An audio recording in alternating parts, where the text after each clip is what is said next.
Hola a todos, soy Sergio Juan García Rever, médico en el Centro de Salud de Marina Española de Elda, y en este rato voy a hablar de la patología nefrológica y para ello voy a hacer un recordatorio de la fisiología de la nefrona para posteriormente hablar de la insuficiencia renal aguda, de la insuficiencia renal crónica y del manejo de la microhematuria, y dentro de los temas de la patología urológica más susceptibles de ser preguntados, como la hiperplasia benigna de próstata, el cáncer de próstata y la infección del tracto urinario, también vamos a comentarlo. Bien. Antes de empezar a hablar de una patología nefrológica en concreto, me gustaría recordar un poquito por encima la estructura de la nefrona, ¿vale? Ya que nos va a ayudar a entender mejor la patología, así como el tratamiento que podemos utilizar en cada una de ellas y el mecanismo de acción de los distintos diuréticos de los que disponemos. Bien. Recordad que la nefrona es la unidad funcional del riñón y que cada riñón tiene aproximadamente 1 millón de nefronas, ¿vale? La nefrona podemos distinguir 5 partes, ¿vale? Tenemos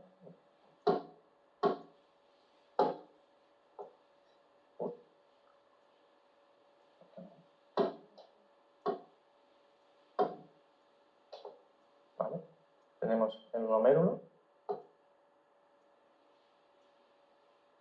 el túbulo proximal con el asa de Henle,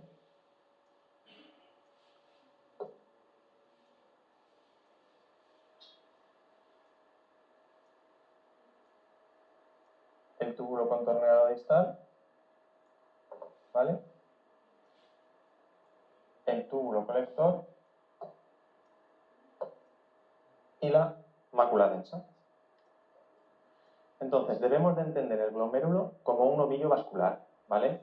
Que se forma por la división de la arteriola aferente en capilares que posteriormente se unen y forman la arteriola eferente. Entonces, este ovillo vascular se encuentra dentro de la cápsula de Bowman, que contiene 2 hojas epiteliales, una visceral y otra parietal. Y el espacio que hay entre ambas capas es donde se va a emitir el filtrado glomerular.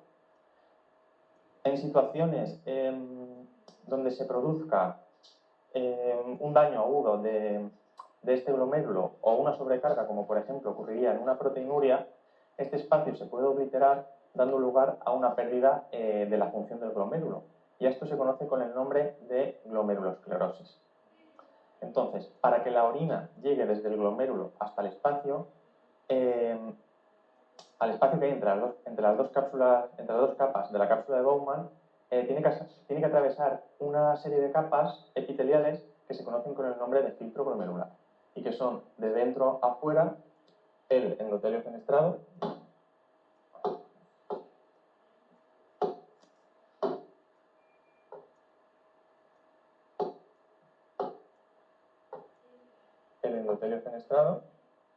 ¿vale? Que lo representaríamos de esta manera para que se entienda bien. Después tendría que pasar una segunda capa, que es la membrana basal glomerular, y por último tendría que pasar una tercera capa, que es la capa visceral de la cápsula de Bowman o capa de podocitos.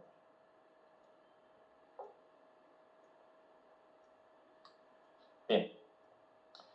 El filtrado glomerular va a depender de 3 parámetros, que son el tamaño de la molécula, cuanto más grande sea una molécula, menor filtrado va a tener, de la carga iónica. En las moléculas que tienen una carga negativa, como por ejemplo la albúmina, se van a filtrar menos, y de las fuerzas de Starling, ¿vale? Entonces tenemos que saber que la presión de filtrado es igual a la presión hidrostática glomerular y que la presión hidrostática glomerular se va a calcular restándole a la presión oncótica de la cápsula de Bowman, la presión hidrostática de la cápsula de Bowman y la presión oncótica del plasma. Por tanto, todo lo que vaya a aumentar la presión hidrostática glomerular, como por ejemplo un aumento de la presión arterial sistémica o la contracción de la arteriola eferente del riñón por el sistema renina-angiotensina-aldosterona, nos va a producir un aumento del filtrado. En cambio, todo lo que vaya a aumentar la presión hidrostática de la cápsula de Bowman, que normalmente suele estar bastante constante y no suele variar, o todo lo que vaya a aumentar la presión oncótica del plasma, va a disminuir el filtrado glomerular. Bien. A continuación, voy a explicar el resto de partes de la nefrona y voy a hacerlo desde la parte más distal del glomérulo hacia la más proximal, ¿vale? Porque esto me ayuda a mí a entender un poquito mejor la fisiología de la nefrona. Entonces, vamos a empezar con el túbulo colector y voy a dibujarlo. Vale. Vale.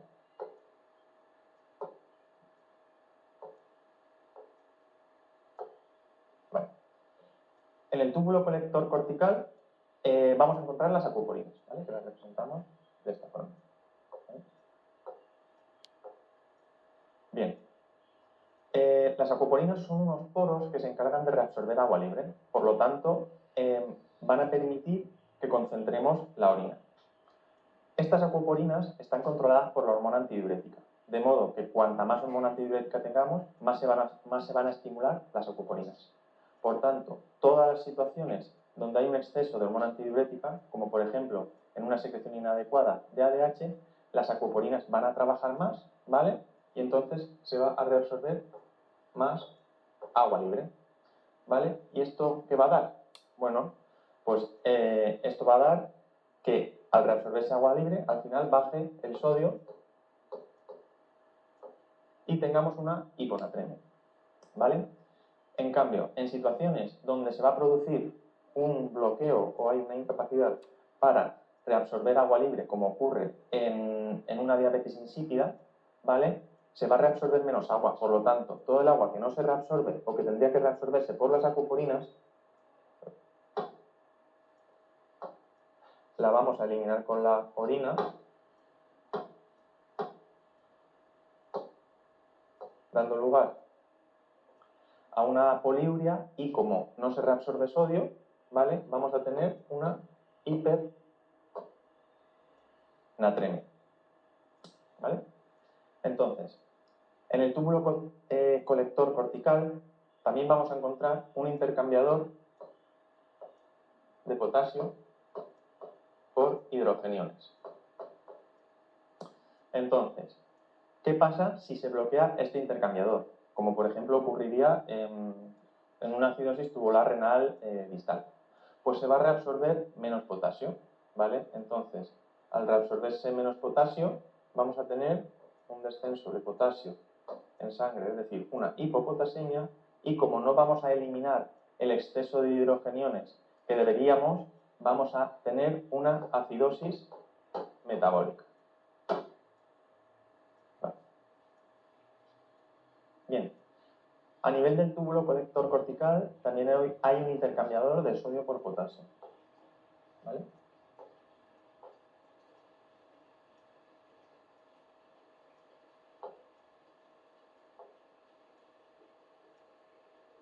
Que se encuentra aquí.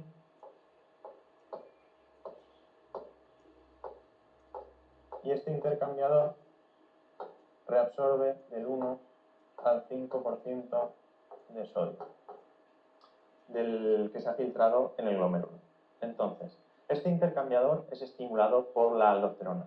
Por tanto, en situaciones donde haya un exceso de aldosterona, se va a reabsorber más sodio. Entonces, al reabsorberse más sodio, ¿vale?, va a arrastrar agua libre y va a aumentar la volemia y por lo tanto va a producir una hipertensión arterial.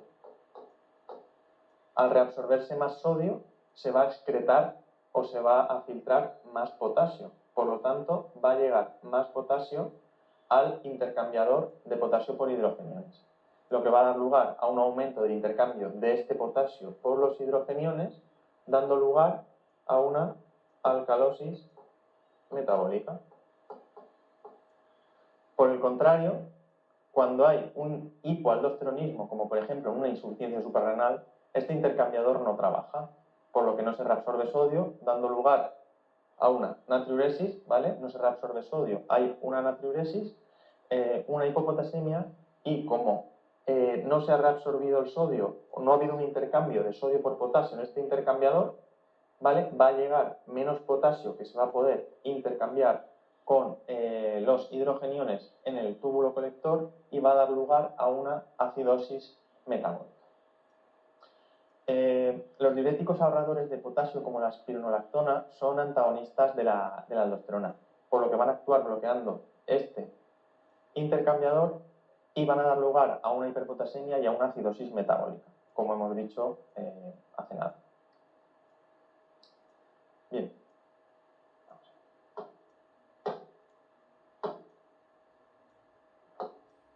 Vale.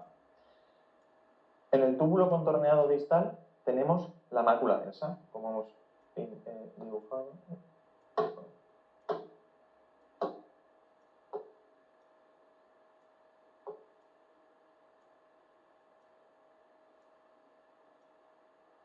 Vale, tenemos la mácula densa, el intercambiador de sodio y potasio y el intercambiador de potasio e hidrogeniones. Aquí se reabsorbe sodio y aquí se excreta potasio. Vale. Entonces, la mácula densa simplemente se encarga de secretar renina, ¿vale? Y en el inicio del túbulo contorneado distal hay un intercambiador de sodio por calcio, ¿vale? Este intercambiador va a reabsorber del 5 al 10% del sodio que se ha filtrado. Y a nivel de este intercambiador van a actuar las tiacidas, ¿vale? Las tiacidas van a bloquear este intercambiador. Por tanto, no se reabsorbe sodio, cuando utilizamos una tiacida, no se reabsorbe sodio y no se va a filtrar el calcio. Por lo tanto, va a dar lugar a una hipocalciuria. Como no se ha llegado a reabsorber sodio en este intercambiador, va a llegar más sodio al intercambiador del túbulo contorneado cortical que intercambia el sodio por el potasio. Por tanto, va a aumentar la eliminación de potasio, dando lugar a una hipopotasemia que luego este exceso de potasio se va a intercambiar por los hidrogeniones y va a dar lugar a una alcalosis metabólica. Bien, en la rama gruesa del asa de Henle, ¿vale?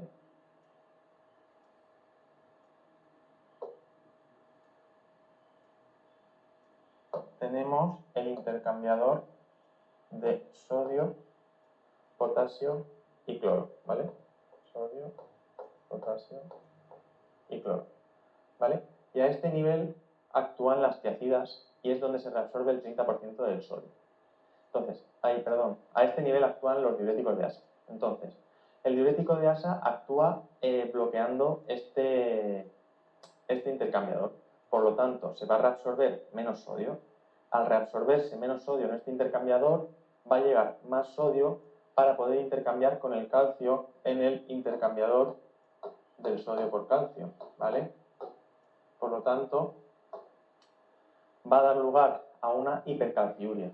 Y además hay más sodio para intercambiar por el potasio en el siguiente intercambiador, ¿vale? Lo que va a dar lugar a una hipopotasemia. Y por tanto, como tenemos más potasio que va a llegar al intercambiador con los hidrogeniones, va a dar lugar a una alcalosis metabólica, ¿vale? Alcalosis metabólica. Vale, entonces, en el asa de Henle se produce también el famoso efecto contracorriente mediante el cual se diluye el filtrado glomerular, ¿vale? La rama gruesa, como hemos visto, es poco permeable al agua y en ella se encuentra el transportador sodio-potasio-cloro, que genera una diferencia osmótica entre el túbulo, ¿vale?, y el intestino. Entonces, la rama descendente del asa de Henle sí que es permeable al agua. Y entonces lo que va a hacer es permitir paso de agua al intersticio para intentar mantener el gradiente osmótico. Y al final, el resultado final va a ser un intersticio hipertónico y un líquido tubular hipotónico. Bien. Vale. En el túbulo proximal se reabsorbe la mayor parte de los solutos que ha filtrado el riñón. Aproximadamente el 60% del sodio, del calcio, del cloro, del potasio y del agua. En torno al 90% del bicarbonato y casi el 100% de la glucosa y los aminoácidos se reabsorben en el túbulo contorneado proximal. Una excepción serían el yodo y el magnesio, ¿vale? Que se reabsorben principalmente en el asa de gel. Y es importante saber, sobre todo porque ahora está muy de moda, que la mayor parte de la glucosa que se reabsorbe a este nivel lo hace junto con el sodio a través del cotransportador de sodio-glucosa 2, ¿vale? El cotransportador SGLT2.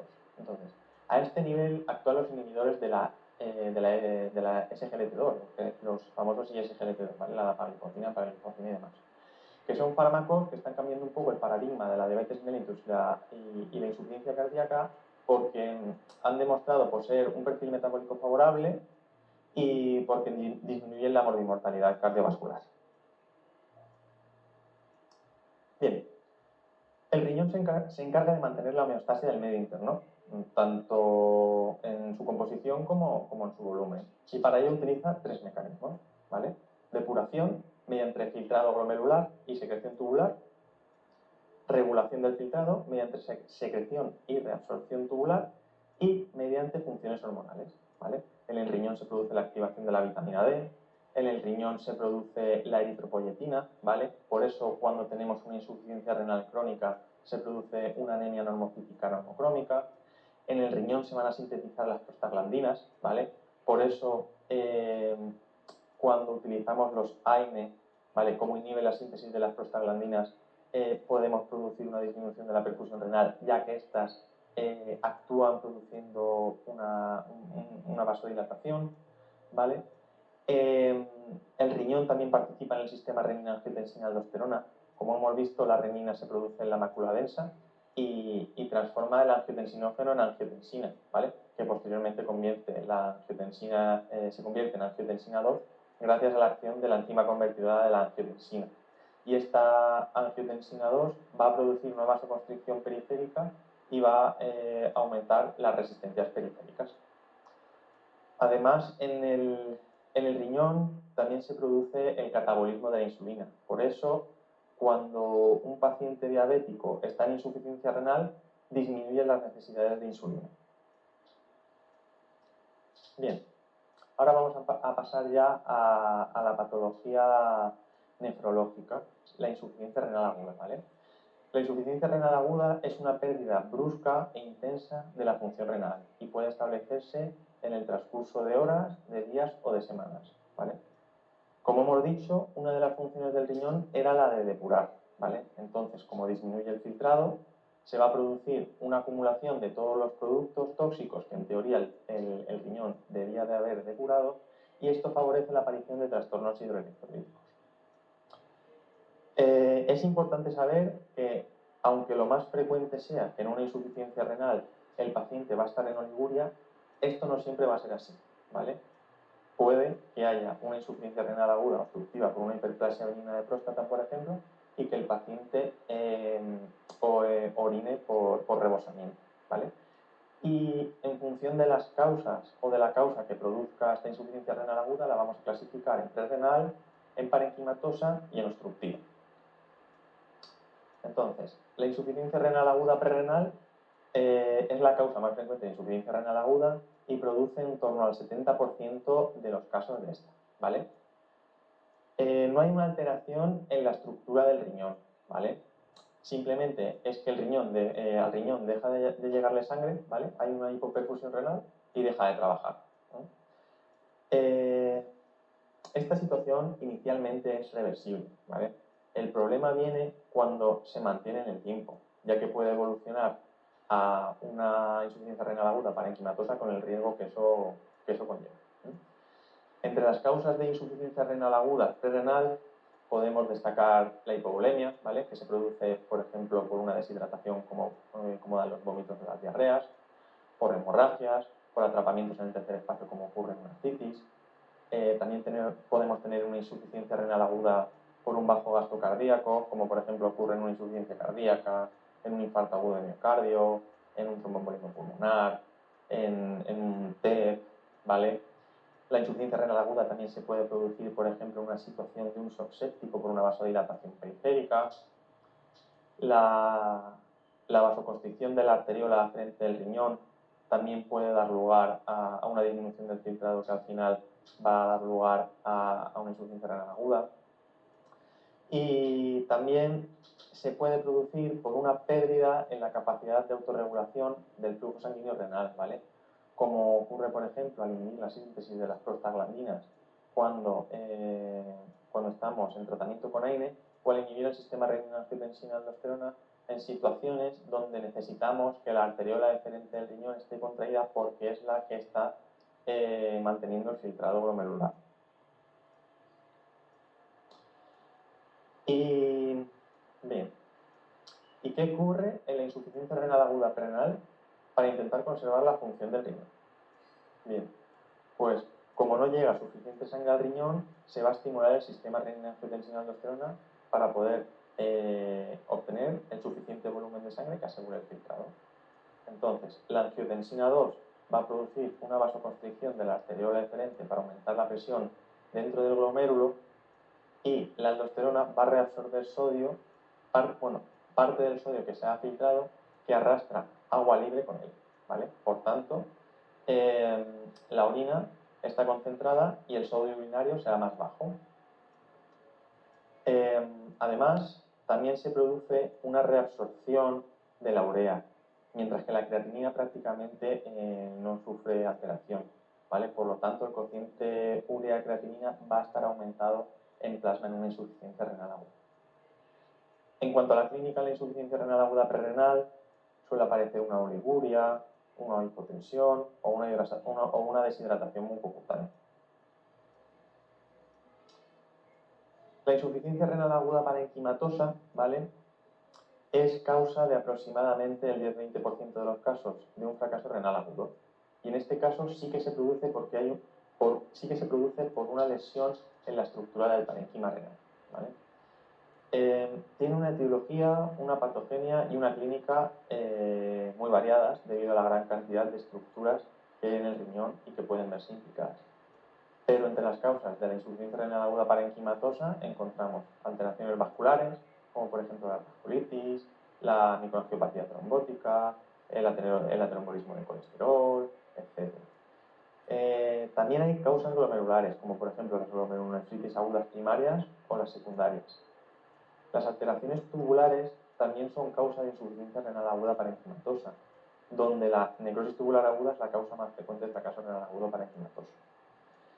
En este caso, en la afectación tubular se puede producir una necrosis bien por una hipoperfusión mantenida, lo que se conoce con el nombre de necrosis tubular isquémica, o bien por la acción de tóxicos que pueden ser endógenos o exógenos y se conocen con el nombre de necrosis tubular tóxica.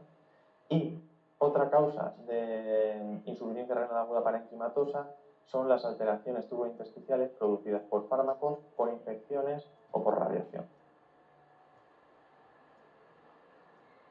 Bien,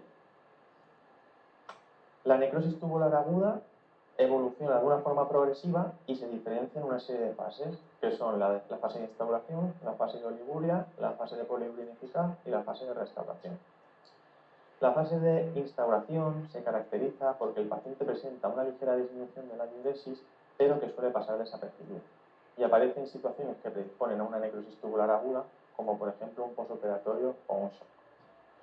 En la oligoanuria, la diuresis disminuye unos 400 mililitros al día, ¿vale? Y entonces es en esta fase donde aparecen ya los signos de uremia, que son la hiperhidratación, con el riesgo que tiene de edema agudo de pulmón, la hiperpotasemia, con el riesgo que tiene de arritmias, acidosis metabólica, hiperuricemia, etc., ¿vale? Bien, en esta fase también hay una predisposición a sufrir infecciones, ¿vale? Y las infecciones son la causa más frecuente de muerte en el fracaso renal agudo de forma general, tanto en el prerenal como en el parenquimatoso y en el obstructivo. Y la duración de esta fase es de aproximadamente 3-10 días. Bien, la poliuria ineficaz es una fase que no siempre está presente, pero donde se produce un aumento de la diuresis que no llega a corregir la uremia. Esta fase suele preceder en 2-3 días al descenso de la creatinina. Y la última fase es la fase de restauración, donde se van restableciendo las funciones renales, empezando por las glomerulares y terminando por las tubulares.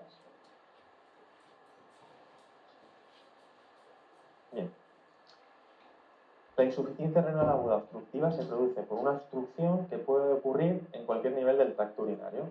Entonces, esta obstrucción va a generar un aumento retrógrado de presión y va a dilatar la vía urinaria. Este aumento de presión va a llegar al glomérulo y va a contrarrestar la presión de filtrado, impidiéndolo y provocando el fallo renal. ¿Qué pasa? Que si esta obstrucción se mantiene en el tiempo, también puede dar lugar a una necrosis tubular aguda, como ocurría con la insuficiencia renal aguda prerrenal. La insuficiencia renal aguda parenquimatosa es causa del 10% de las insuficiencias renales agudas aproximadamente. Y siempre que sospechemos que pueda ser obstructiva, debemos de descartar la presencia de un globo vesical, bien mediante ecografía si disponemos de ella, o bien mediante la exploración abdominal. Como he dicho antes, es importante recordar que la presencia de diuresis no nos va a descartar una insuficiencia renal, ¿vale? Ya que, por ejemplo, en la hiperplasia benigna de próstata puede haber una diuresis por rebosamiento. Entre las causas de insuficiencia renal aguda o renal podemos encontrar obstrucciones a nivel ureteral, a nivel de cuello vesical y a nivel uretral. Destacar simplemente que la causa más frecuente de obstrucción renal unilateral es la litiasis ureteral y que la causa más frecuente de obstrucción bilateral es la hiperplasia benigna de próstata. Bien, cuando tengamos a un paciente con un fracaso renal agudo, debemos de realizar una serie de pruebas. Lo primero que tenemos que realizar es una buena anamnesis, porque nos va a orientar mucho en el diagnóstico, y una exploración física adecuada, con toma de constantes y buscando signos de deshidratación y, sobre todo, descartando globo vesical. Además, siempre tenemos que sondar al paciente para poder cuantificar la diuresis. Se debe de solicitar una analítica de sangre que incluya filtrado glomerular, creatinina y urea, iones, gasometría venosa para valorar la acidosis metabólica y, en caso de que sospechemos una rhabdomiólisis, pedir CECAS. También deberemos incluir en la analítica de sangre un hemograma, ¿vale? y la coagulación. También podemos incluir, en caso de que sospechemos una glomerulonefritis o una vasculitis, un estudio de autoinmunidad, como por ejemplo con ANCAS, anti-DNAs, etc. A la hora de valorar la analítica debemos de tener claro que el filtrado glomerular disminuye hasta un 50% antes de que se eleve la creatinina, ¿vale? Por tanto, la creatinina no nos va a servir para valorar una insuficiencia renal aguda en estos casos. Y además, cuando un paciente tiene una creatinina basal menor de 3 mg por decilitro, un incremento de 0,5 mg al día es necesario para que consideremos que el paciente tiene una insuficiencia renal aguda. Pero cuando la creatinina basal era superior a 3 mg por decilitro, este aumento debía de ser mayor a 1 mg por decilitro para poder considerar la insuficiencia renal como aguda. En el paciente con una insuficiencia renal también tenemos que solicitar un electrocardiograma para descartar signos de hiperpotasemia y una radiografía de tórax para descartar un edema agudo de pulmón en caso de que sospechemos que pueda tenerlo el paciente. Es muy importante también solicitar una analítica de orina, y esta analítica de orina tiene que incluir iones, creatinina y proteinurias. Recordemos que la proteinuria es la excreción en orina de 24 horas de más de 150 miligramos por decilitro de proteínas, y que existen dos tipos de proteinuria: la glomerular, donde predomina la excreción de la albúmina, y la tubular, donde predomina la excreción de proteínas de bajo peso molecular. Y no solo debemos de fijarnos en la cantidad de proteína, en el tipo de proteína excretada, ¿vale? También debemos de fijarnos en la cantidad de proteína que se ha excretado, porque una proteína superior a 3 gramos en 24 horas nos va a orientar a un síndrome nefrótico. En cambio, una proteína menor a 2 gramos por 24 horas nos va a orientar a que esta proteinuria pueda ser de origen tubular. También debemos de solicitar un sedimento en orina en fresco, ¿vale? porque nos va a ayudar a orientar mucho el diagnóstico. Por ejemplo, si encontráramos hematíes dismórficos, podemos pensar que el origen de esta insuficiencia renal puede ser glomerular. También se puede realizar una ecografía renal, ¿vale? Que nos va a descartar una insuficiencia renal aguda por causa obstructiva y además va a distinguir entre un fracaso renal agudo, donde los riñones van a tener un tamaño normal y una buena diferenciación corticomedular, y una insuficiencia renal crónica, donde podemos encontrar riñones más pequeños, con una mala diferenciación corticomedular y con algún quiste cortical. La biopsia renal, en cambio, únicamente se realizará cuando el fracaso renal agudo sea parenquimatoso. Bien. Respecto al tratamiento de la insuficiencia renal aguda, ¿vale? Tenemos tres objetivos claros, que son conservar la función del riñón, evitar la aparición de complicaciones y evitar que el paciente acabe en diálisis. Y para ello se utilizan una serie de medidas de soporte que son comunes a los tres tipos de insuficiencia renal aguda y el tratamiento etiológico de cada una de estas insuficiencias renales.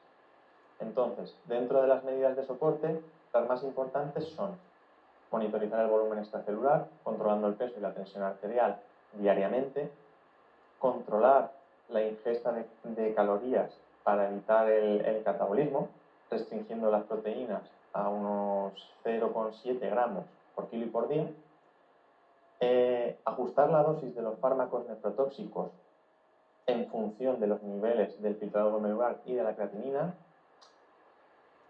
reponer fluidos de forma cuidadosa y manejar las complicaciones hidroelectrolíticas como la hiperpotasemia, la hiponatremia, la hipocalcemia y la acidosis metabólica. Muy importante, como he dicho antes, es sondar al paciente, ¿vale? Porque esto nos va a permitir controlar la diuresis y ver la evolución de la insuficiencia renal aguda.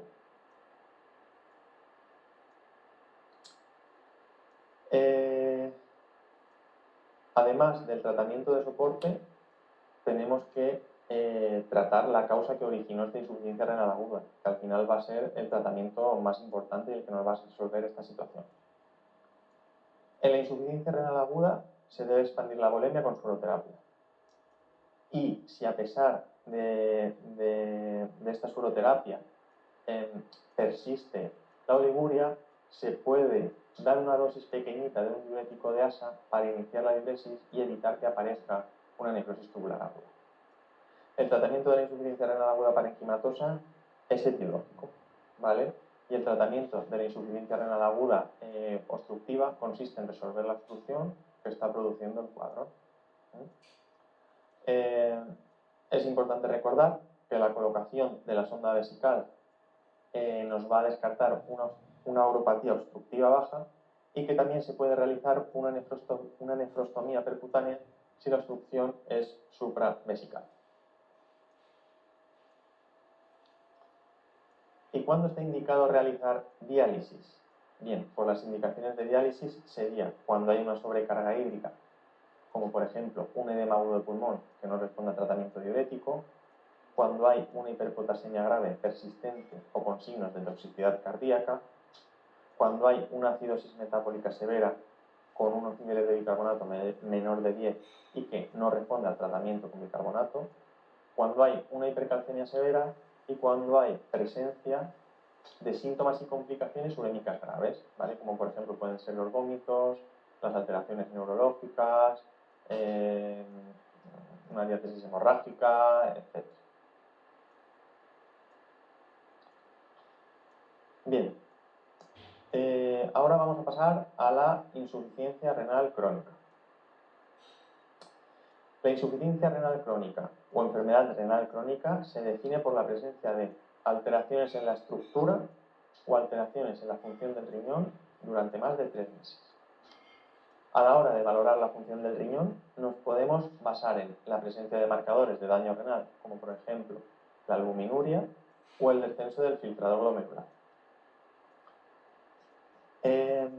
La enfermedad renal crónica es una enfermedad con una alta incidencia en España, afectando en torno al 10% de la población adulta, aumentando esta incidencia en mayores de 60 años y sobre todo cuando se asocia a otras patologías como la diabetes o la hipertensión. En cuanto a la etiología, a día de hoy la causa más frecuente de la enfermedad renal crónica es la diabetes mellitus y la segunda causa es la hipertensión.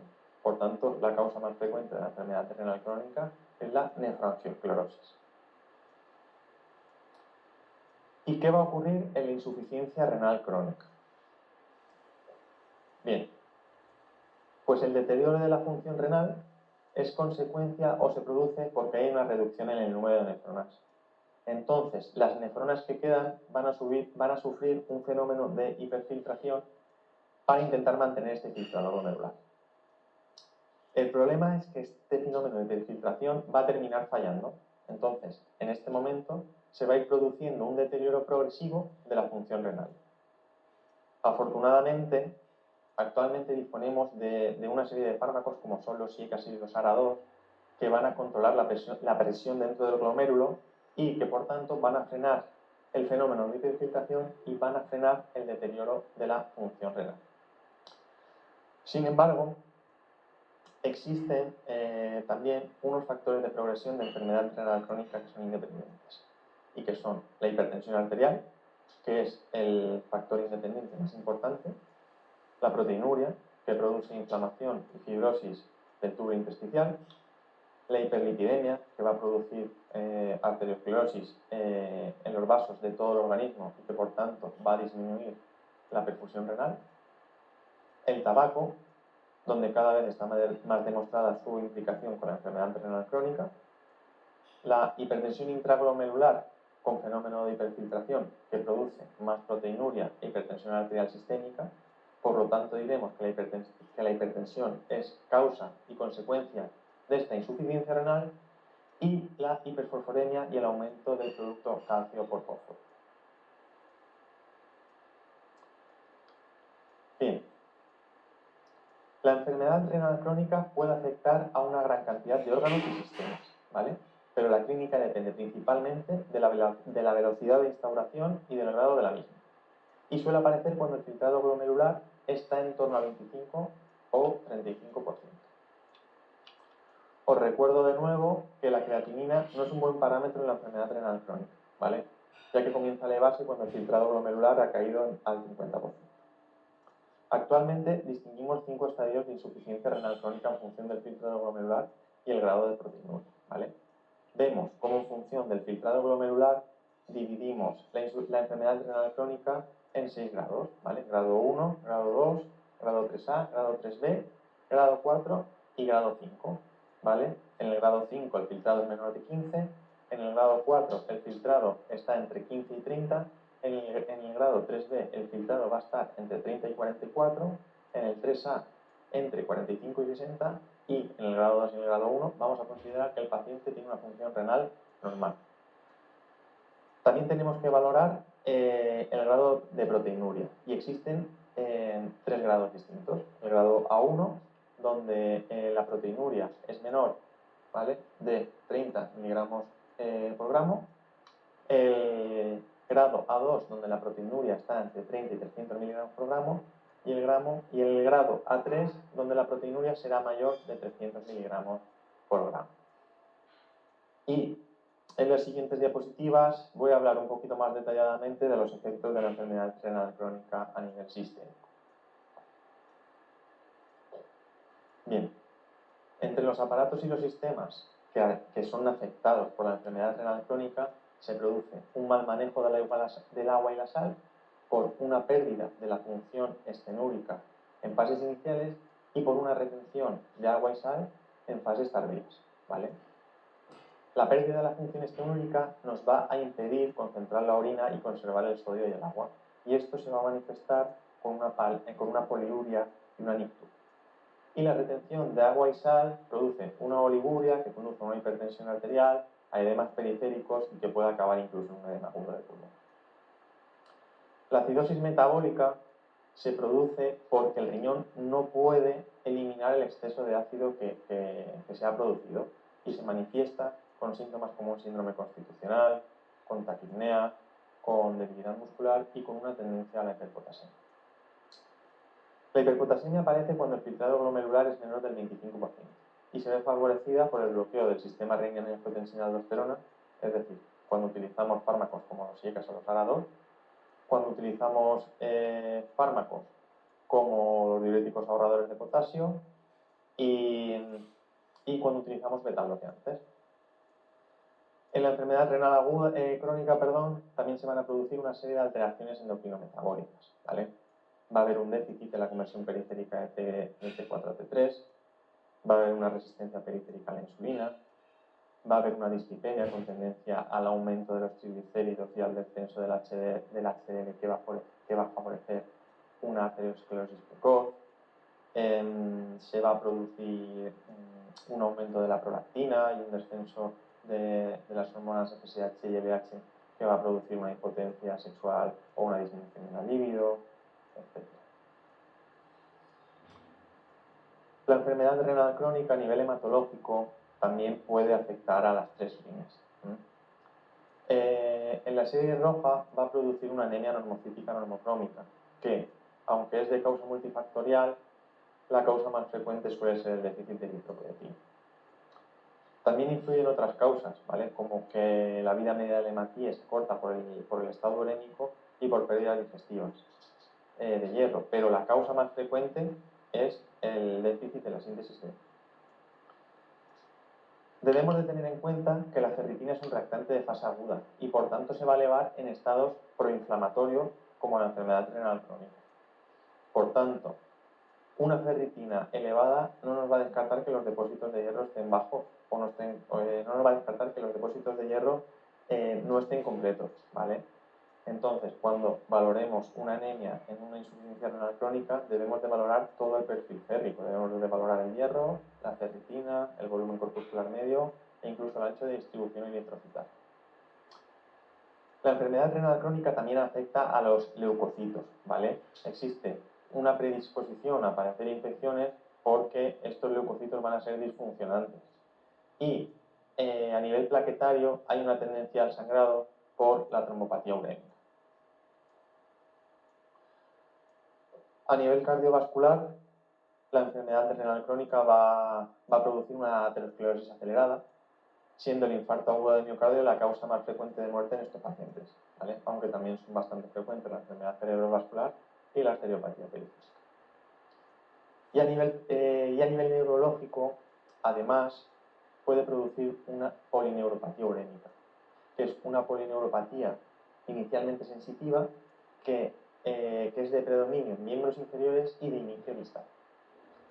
También puede llegar a dar lugar a una encefalopatía urémica, que sería indicación de diálisis, y a una demencia dialítica, que cursa con deterioro cognitivo progresivo, ¿vale?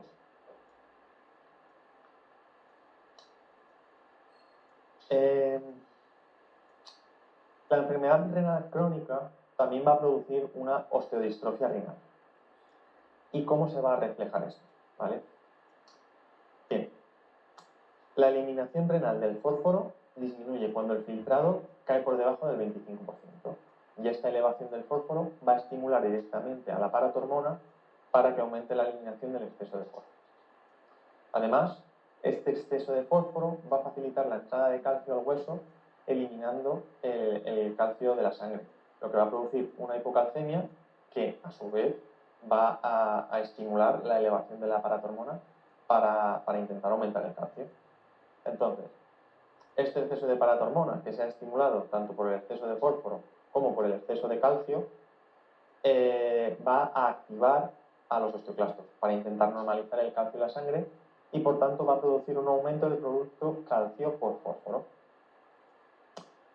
Además, hay un déficit en la producción de 1,25 dihidroxicolecalciferol, que va a dar lugar a una osteomalacia y a una hipocalcemia, y que por tanto va a dar lugar a un hiperparatiroidismo de forma secundaria. A nivel digestivo también puede llegar a producir afectación en la enfermedad renal crónica y se manifiesta como anorexia, náuseas o vómitos. Y en estadios avanzados también hay una mayor incidencia de hemorragia digestiva alta y de úlceras pépticas. Y a nivel cutáneo, la complicación más frecuente suele ser el prurito. Bien. El diagnóstico de la enfermedad renal crónica suele ser casual, ¿vale? Normalmente nosotros hacemos una analítica de sangre a un paciente en consulta y nos encontramos con unos valores del filtrado glomerular bajos o bien con una proteinuria en orina. Entonces, se aconseja realizar una prueba de imagen como una ecoabdominal para valorar la anatomía del riñón y descartar que no haya ninguna alteración anatómica una vez se haya confirmado este déficit de función renal. En cuanto al seguimiento del paciente con enfermedad renal crónica, se recomiendan realizar analíticas periódicas para controlar tanto el filtrado como el grado de albuminuria. Y esta frecuencia debe ir aumentando a medida que empeoren estos parámetros. Y cuando nos plantearemos derivar a un paciente que está en seguimiento por nosotros por una enfermedad crónica a nefrología.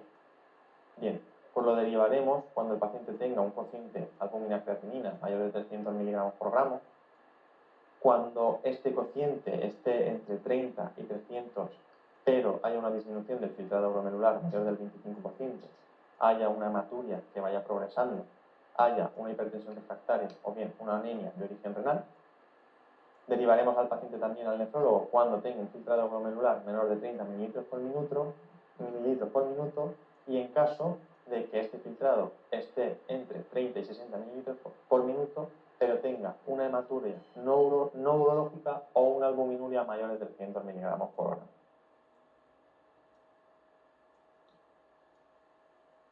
Bien, en cuanto al tratamiento, debemos aplicar una serie de medidas que van encaminadas principalmente a evitar la progresión de la enfermedad y las posibles complicaciones.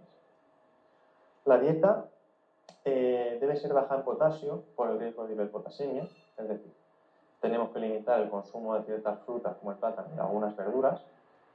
Esta dieta también debe ser baja en sodio y con una restricción de proteínas y tenemos que tener cuidado a la hora de administrar líquidos si el paciente está en diálisis.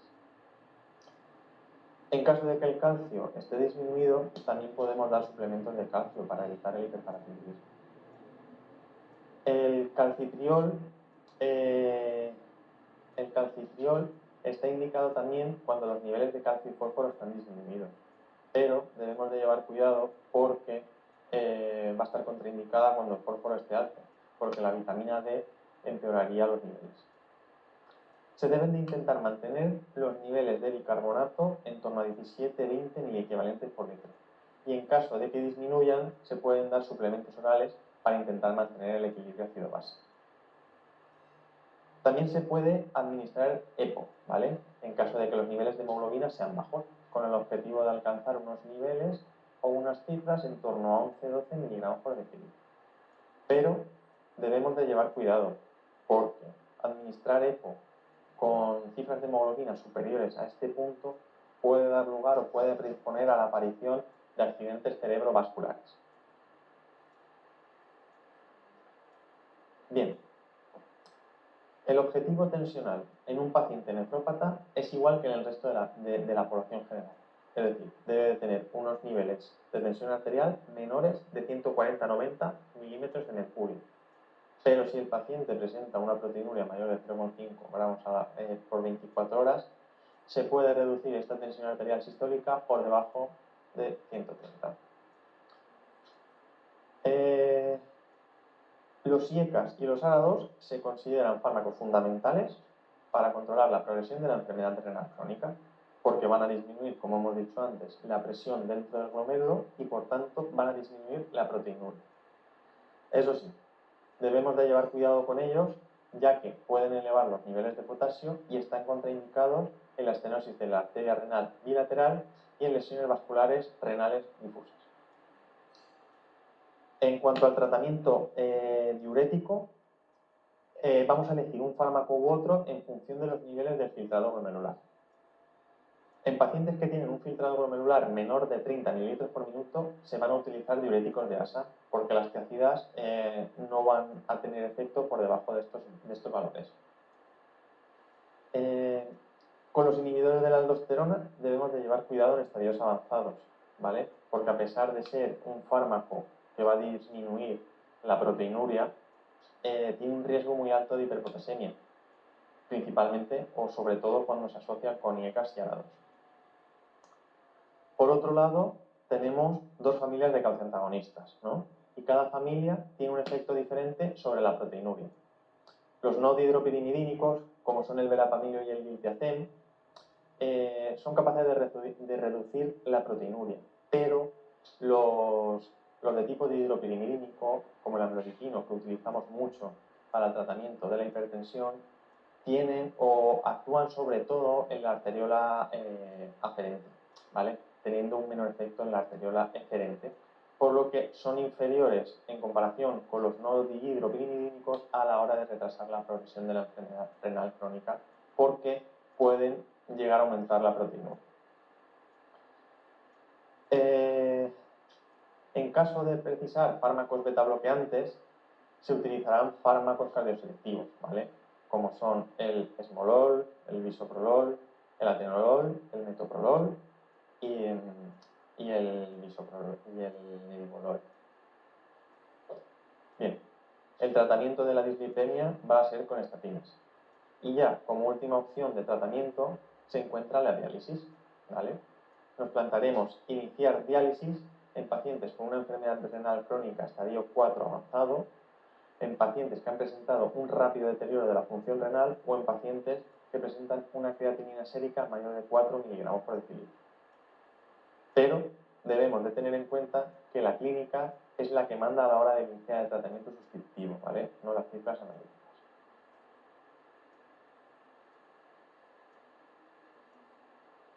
Bien. La microhematuria es un hallazgo incidental que vemos con bastante frecuencia en las analíticas de rutina que pedimos desde atención primaria. Y como se relaciona con enfermedades de la vía urológica o con enfermedades renales, muchas veces existen dudas sobre cuál debe ser el manejo diagnóstico y terapéutico de estos pacientes. Entonces, no voy a hablar de la definición de hematuria, de microhematuria, de la etiología, ni de las pruebas que hay que hacer para diagnosticarla, ¿vale?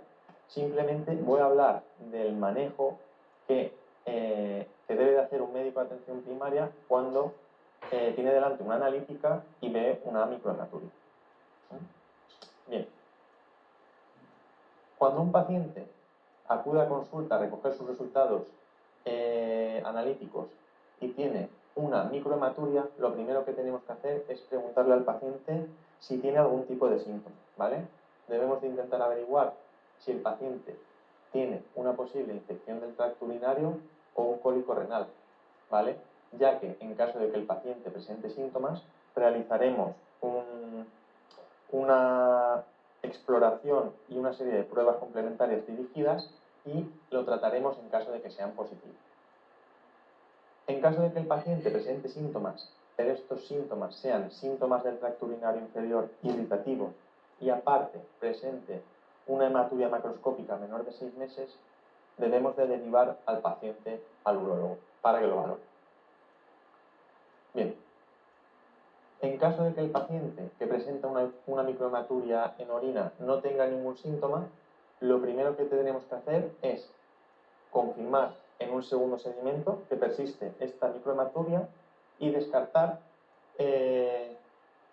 una serie de situaciones que pueden haber dado lugar de forma fisiológica a esta microhematuria, como son haber realizado un ejercicio intenso, que el paciente tenga la menstruación, que haya realizado una actividad sexual recientemente o bien que haya tenido una instrumentalización de vía urológica. Entonces, una vez descartado todo esto, vamos a intentar confirmar la microhematuria con un segundo seguimiento. En caso de que persista esta microhematuria, ¿vale? Vamos a hacer una historia clínica, una exploración física y una analítica de sangre completa. Analítica de sangre y de orina, perdón. En caso de que en la analítica de orina hayan hematíes dismórficos o cilindros hemáticos y haya un aumento del cociente albúmina-creatinina o un descenso del filtrado glomerular, vamos a sospechar que el origen de la microhematuria puede ser glomerular, ¿vale? Por lo tanto, vamos a derivar al paciente al nefrólogo. Si el paciente no presentaba ni hematíes dismórficos ni cilindros hemáticos, si el filtrado glomerular estaba bien o si no había una disminución un aumento, perdón, del cociente albúmina-creatinina, tenemos que valorar si el paciente es fumador, exfumador o no ha sido fumador, ¿vale?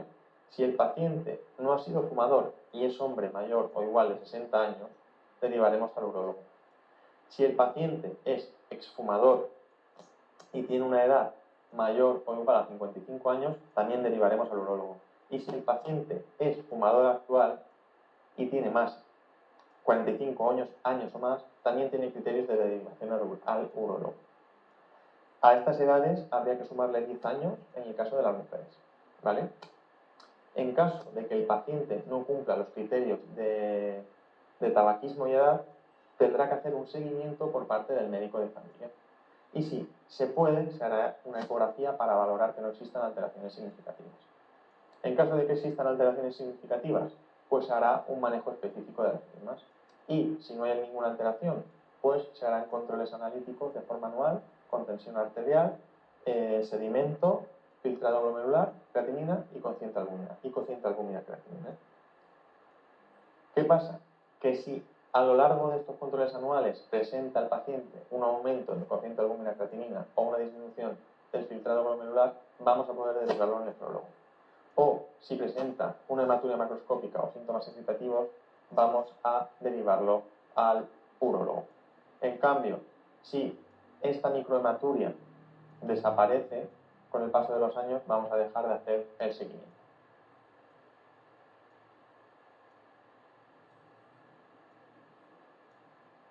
Bien, ahora vamos a hablar de la hiperplasia benigna de próstata, ¿vale? Vamos a meternos ahora ya más en los 3 temas más preguntados de la patología urológica, ¿vale?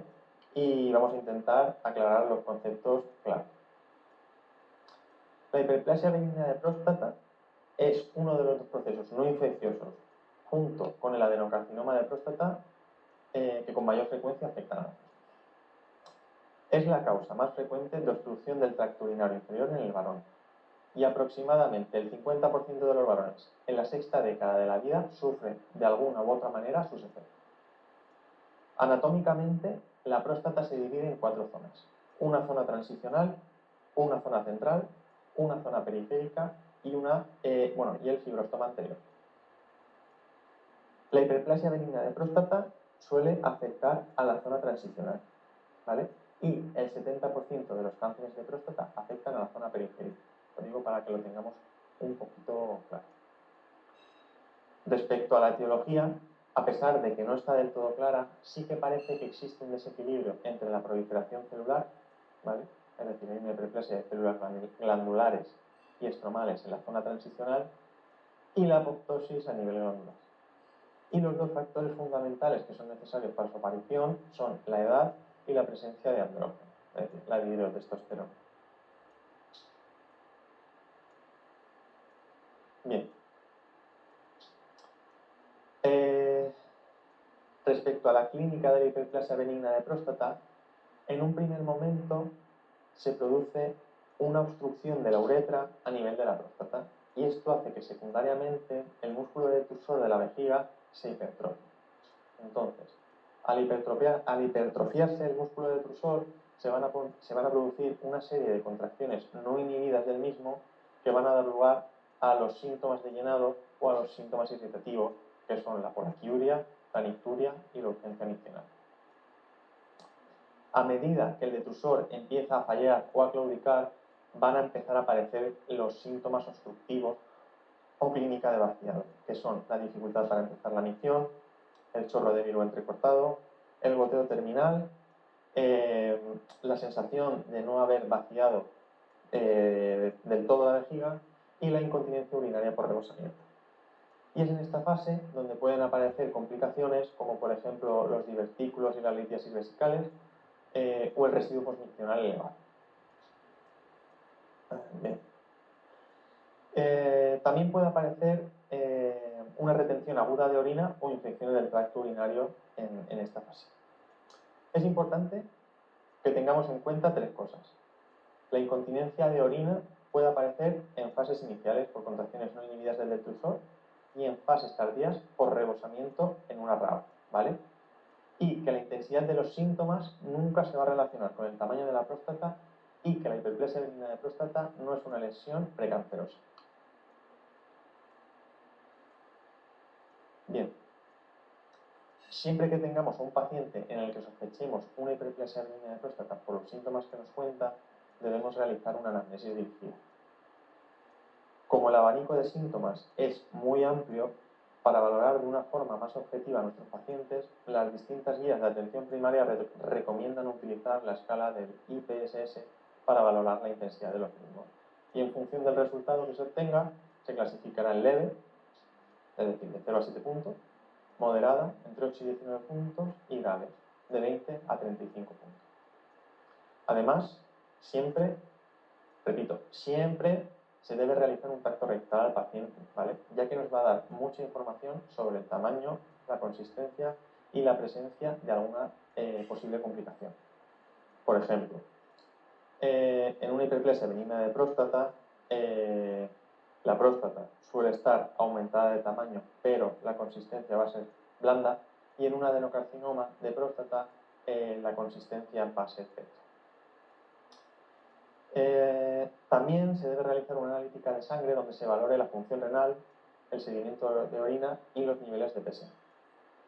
El PSA es el marcador más importante de la hiperplasia benigna de próstata, ¿vale? Porque se suele elevar en el 75% de los pacientes y además sus niveles se relacionan con el volumen de la próstata. Pero no solo nos tenemos que fijar en este parámetro, ¿vale? El índice de PSA nos va a orientar sobre si esta elevación puede ser benigna o maligna. Ya que valores inferiores a 0,2 nos deben de hacer descartar un adenocarcinoma de próstata. Bien, la flujometría miccional nos va a informar sobre la presencia de una posible obstrucción del tracto urinario inferior. Y consideraremos que esta prueba es patológica si el flujo máximo es menor de 10 mililitros por segundo. La ecografía urológica por vía abdominal nos va a servir para medir el volumen de la próstata, que nos ayudará para decidir el tratamiento, para cuantificar el residuo postmiccional, ¿vale?, que es patológico si hay más de 100 mililitros, y para valorar la repercusión que tiene la obstrucción prostática sobre el sistema renouretral. La ecografía transrectal es el estudio más fiable para medir el volumen de la próstata, ¿vale? Y se utiliza principalmente para realizar una biopsia de próstata dirigida cuando tengamos la sospecha de un adenocarcinoma prostático. Por último, y muy importante, os recuerdo que todas las pruebas de las que hemos hablado nos van a ayudar en el diagnóstico y a decidir el tratamiento de una hiperplasia benigna de próstata. Pero el diagnóstico de confirmación siempre va a ser anatomopatológico.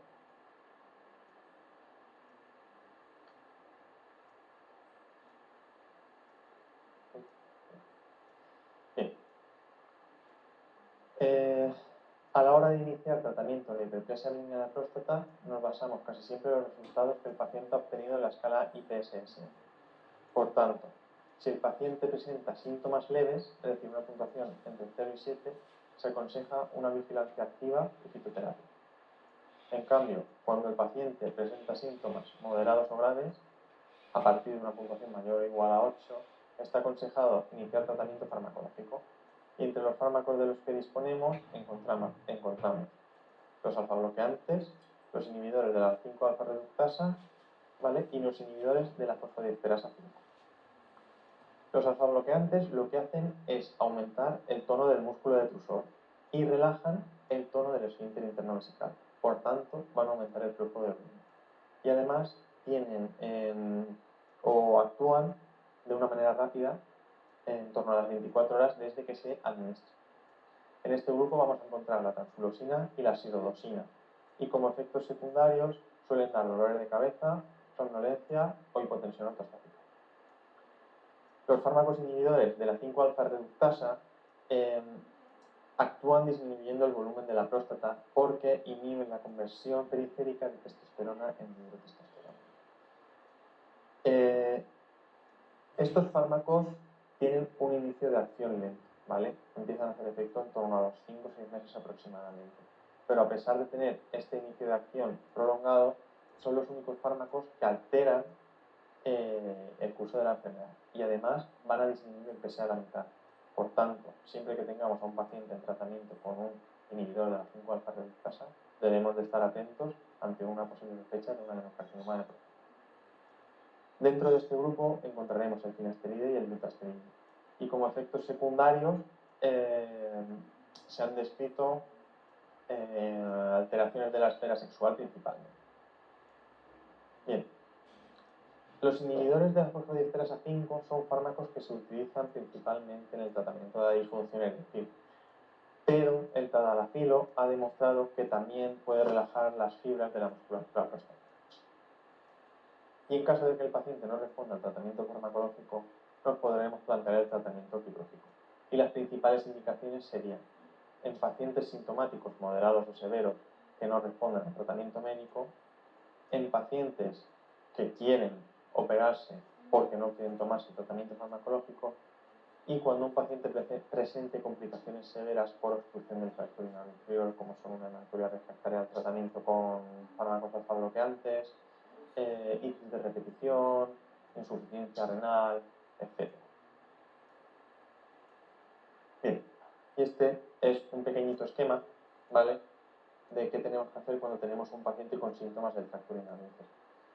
Cuando el paciente tiene unos síntomas que son moderados o severos, vamos a preguntar al paciente si los síntomas son de llenado o de vaciado. En caso de que los síntomas sean de llenado, deberemos de tratar al paciente con fármacos antimuscarínicos, siempre asociado a cambios o consejos en el estilo de vida. En cambio, si los síntomas que predominan son síntomas de vaciado, tenemos que hacer una ecografía para valorar el volumen de la próstata. En caso de que el volumen de la próstata sea mayor a 40 centímetros cúbicos, vamos a poner un tratamiento con un alfa bloqueante asociado a un inhibidor de la 5-alfa reductasa, asociado también a, como siempre, a los consejos del estilo de vida. Y en cambio, si el paciente tenía un volumen prostático normal o menor de 40 centímetros cúbicos, el tratamiento se realizará con fármacos alfa bloqueantes. Deberemos de ir reevaluando al paciente progresivamente, ¿vale? Porque en este caso, en caso de que el volumen prostático sea normal, puede ser que el paciente acabe al final también teniendo síntomas de llenado. Por lo tanto, en ese caso tendremos que administrar fármacos antimuscarínicos.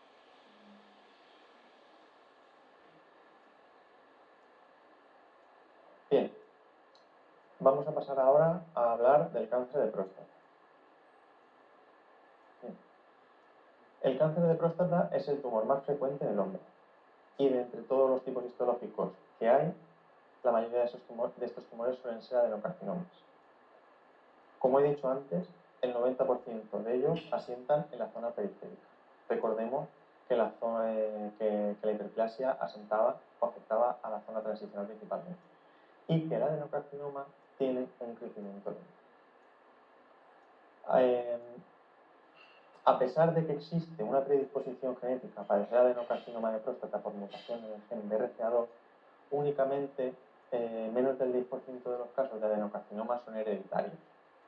Y entre los factores de riesgo que encontramos para desarrollar un adenocarcinoma de próstata encontramos la edad y la raza negra. Y al contrario de lo que pueda parecer, como he dicho antes, la hiperplasia benigna de próstata no predispone en ningún caso a padecerlo y el tratamiento con inhibidores de la 5-alfa reductasa previene o retrasa la aparición de las formas poco agresivas. Clínicamente hablando, el adenocarcinoma de próstata es prácticamente o casi indistinguible de la hiperplasia benigna de próstata, ya que los síntomas son iguales o muy parecidos. Y por este motivo debemos de tener mucho cuidado a la hora de evaluar a un paciente de una forma clínica y midiendo los niveles de PSA. Vamos a sospechar un cáncer de próstata cuando un paciente presente un tacto rectal patológico, ¿vale? Es decir, cuando tenga una próstata dura, pétrea o con algún nódulo. Y o un PSA elevado, ¿vale? Considerando que el PSA está elevado con valores por encima de 4 nanogramos por mililitro. Teniendo en cuenta siempre que el PSA no es un parámetro específico del cáncer de próstata, ya que se puede elevar en otros procesos como una hiperplasia benigna de próstata o infecciones locales como las prostatitis. El diagnóstico anatomopatológico del adenocarcinoma, el diagnóstico definitivo del adenocarcinoma de próstata va a ser anatomopatológico, ¿vale? Y para llegar al diagnóstico se deben de obtener entre 6 y 10 muestras aproximadamente de próstata que se obtienen por eco transrectal. ¿Y cuándo vamos a indicar realizar una biopsia? Bien, pues cuando el tacto rectal sea sospechoso independientemente de las cifras de PSA y o cuando el PSA sea mayor de 4 nanogramos por mililitro. También existe la posibilidad de realizar en pacientes en los que el PSA está elevado pero que el tacto rectal es normal, una prueba no tan invasiva como la biopsia, que es la resonancia magnética prostática. Entonces, la reso de próstata va a valorar en función de una escala que se denomina escala PIRATS la sospecha de malignidad. Entonces, si la resonancia magnética de próstata es positiva, es decir, presenta un PIRATS mayor de 3, mayor o igual a 3, se debe realizar una biopsia sistemática y dirigida. Y en cambio, si la resonancia magnética de próstata es negativa, es decir, presenta unos valores PIRATS menor o igual a 2, y la sospecha clínica no es muy alta, se debe valorar junto con el paciente si realizamos o no la biopsia de próstata. Una vez se ha diagnosticado el cáncer de próstata, como en cualquier cáncer, se recomienda realizar un TAC abdominopélvico y una gammagrafía ósea para descartar afectación ganglionar o metastásica, que suele estar presente en el 50% de los casos. Bien. Al igual que en el resto de las neoplasias, la clasificación TNM se utiliza para estadiar el tumor y ayudar a la hora de decidir el tratamiento. Entonces, la T va a valorar el tamaño del tumor y se clasificará de la siguiente manera. Cuando tenemos un T1, el tumor no va a ser palpable. Cuando tenemos un T2, el tumor va a estar confinado a la próstata. Y en función de su localización será un T2A si afecta a la mitad de un lóbulo y un T2B si afecta a más de la mitad de un lóbulo. También puede ser un T3C si afecta a ambos lóbulos.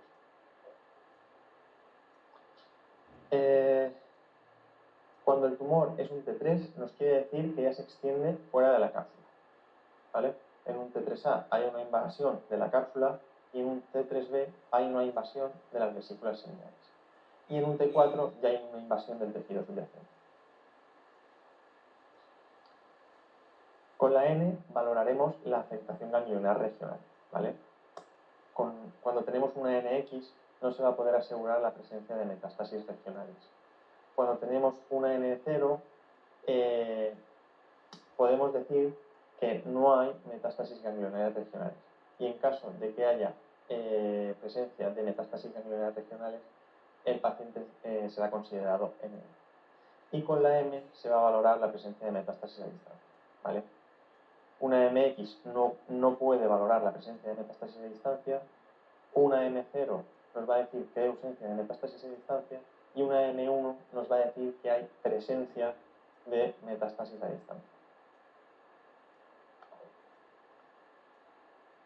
Bien, la clasificación de Gleason, ¿vale? Nos va a determinar los grados de cáncer de próstata. Entonces, el patólogo aquí va a coger la biopsia y en el micro va a observar cómo se disponen las células cancerosas. Entonces, le va a dar una puntuación de 3 a 5 a las dos áreas que predominan en el tumor para sumar ambos valores y obtener una puntuación total. Entonces, las células cancerosas que tienen un aspecto más parecido a las células sanas reciben una puntuación baja, mientras que las células cancerosas que se parecen menos a las células sanas o que tienen un aspecto más agresivo reciben una puntuación alta. En función de la puntuación que haya dado el patólogo, podemos obtener distintos resultados. Un Gleason X, donde la puntuación de Gleason no se puede determinar. Un Gleason 6 inferior, donde las células, o que nos quiere decir que las células están bien diferenciadas. Un Gleason de 7, que nos va a decir que las células están moderadamente diferenciadas. Y un Gleason 8, 9 o 10, que nos va a decir están poco diferenciadas o no diferenciadas. Bien. Y en función del Gleason, de la T del TNM y del PSA, se van a establecer unos grupos de riesgo de recidiva bioquímica del cáncer de próstata localizado y localmente avanzado, de modo que a los pacientes de bajo riesgo se les puede ofrecer un tratamiento menos agresivo, mientras que a los pacientes de un riesgo intermedio alto se les debe ofrecer un tratamiento más agresivo. Bien. En el cáncer de próstata, el objetivo principal es la curación, ¿vale? Pero solo los pacientes que tienen una esperanza de vida de más de 10 años son candidatos a tratamiento local activo o tratamiento con intención curativa. En caso de que el paciente no sea candidato a tratamiento con intención curativa, se puede optar por tratamiento conservador si la extensión de la enfermedad lo permite, ¿vale? Recordemos que el cáncer de próstata es un tumor de crecimiento lento. Y también se puede optar por un tratamiento paliativo cuyo objetivo va a ser, como el propio nombre indica, mejorar la calidad de vida del paciente, controlando la progresión de la enfermedad y aumentando el tiempo libre de metástasis. Bien. Entre las modalidades de tratamiento local encontramos la prostatectomía radical, ¿vale? Que consiste en extirpar la próstata quirúrgicamente y las vesículas seminales, ¿vale? Las complicaciones más frecuentes de la prostatectomía radical van a ser la disfunción eréctil y la incontinencia. Y una vez el paciente se ha operado, debemos hacer un seguimiento de su PSA, ¿vale? Que debe ser indetectable. Entonces, si el PSA aumenta por encima de 0,2 en 2 determinaciones consecutivas, nos puede indicar que la enfermedad local está progresando o bien que aparecen metástasis sistémicas. Y a esto se le conoce con el nombre de recidiva bioquímica.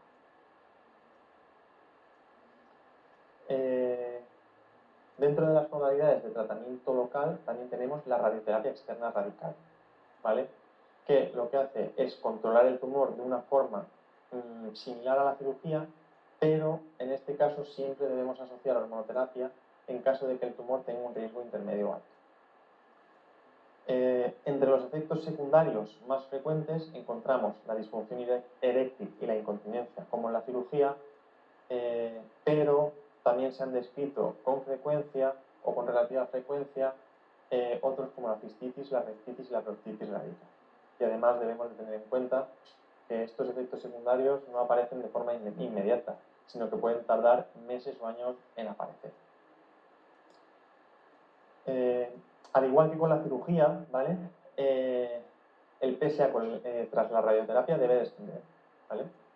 Y debemos hacer un seguimiento de nuestro paciente. Y en caso de que el paciente presente un aumento de PSA, ¿vale?